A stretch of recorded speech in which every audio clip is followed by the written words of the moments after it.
নমস্কার দর্শক বন্ধুগণ, আজকে একটি তথ্য সমৃদ্ধ ভিডিও আমি আপনাদের সামনে নিয়ে উপস্থিত হয়েছি। তথ্য সমৃদ্ধ ভিডিও বলতে এটি সকলেই এখন সাধারণত ফেসবুক, ইউটিউবে নাসিপুর রেলওয়ে স্টেশন এবং নাসিপুর সেতু নিয়ে নাসিপুরের নামটা সকলেই জেনে গেছেন।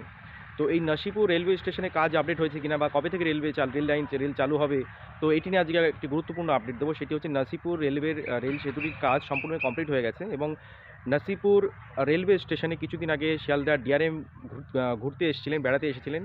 তিনি ভিজিট করে গেছেন এবং তিনি সবুজ সংকেত দিয়েছেন খুব শীঘ্রই এখানে রেল চালু হবে, রেল পরিষেবা চালু হবে। এবং এটি রানাঘাট, কৃষ্ণনগর, বহরমপুর দিয়ে যে সমস্ত যাত্রীরা অনেক দিন ধরে ভাবছিলেন যে না এখান দিয়ে এক্সপ্রেস চালু হবে শিলিগুড়ি যাওয়ার, তাদের আশা খুব শীঘ্রই পূরণ হতে চলেছে।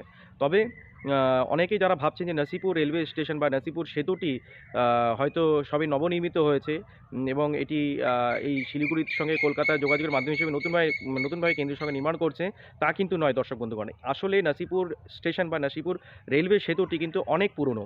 মানে এর ইতিহাস যদি আমরা ঘাঁটি তাহলে এটি দেখা যাবে যে 1929 সালে এটি ব্রিটিশ ভারতে নির্মিত হয় এবং এটি দ্বিতীয় বিশ্বযুদ্ধের পরে তো যদিও এর গুরুত্ব কমতে থাকে, তবে সেই সময় গুরুত্ব কমার আগে যখন 1929 সালে এটি নির্মিত হয়েছিল, তখন পাকুড় এবং ঝাড়খণ্ড থেকে মালবাহী পাথর মানে পাথর পূর্ববঙ্গে পাঠানো হতো, মালগাড়ির সাহায্যে পাথর পাঠানো হতো।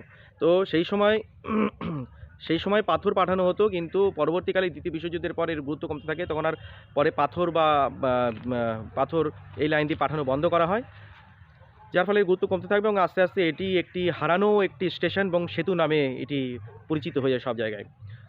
বারাণসী গত বছর মানে কিছুদিন আগে, কয়েক বছর আগে বারাণসী থেকে কলকাতার জাতীয় জলপথ নির্মাণের সময় আবার এর যে লাস্ট সেতু ছিল, মানে লাস্ট যে পিলারটি ছিল, পিলারটি পর্যন্ত ভেঙে দেওয়া হয়, যার ফলে সাধারণ মানুষের ভেতরে যে আশা ছিল না এই স্টেশনটি এখান দিয়ে আবার সেতু নতুন করে নির্মাণ হবে বা স্টেশনটি আবার নতুন করে তৈরি হবে, সেই আশাটিও ভেঙে যায়।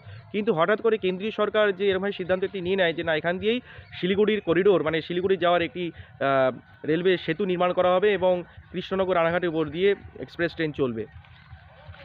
যেমন হয় তেমনি কাজ, তো কাজটি অতি দ্রুত গতির সঙ্গে সম্পন্ন হয়েছে এবং কাজটি সম্পূর্ণরূপে শেষ হয়েছে এবং খুব দ্রুতই এই সেতুর উপর দিয়ে ট্রেন চলাচল করবে। তথ্যটি আপনাদের সকলে ভালো লেগে থাকলে অবশ্যই লাইক দেবেন, যাদের ভালো লাগেনি তারা হাহা রিয়াক্ট দেবেন। কিছু বলা থাকলে কমেন্ট বক্সে কমেন্ট করবেন। ভিডিওটি এখনকার মতন এই পর্যন্তই, দেখা হচ্ছে পরে ভিডিওতে। নমস্কার।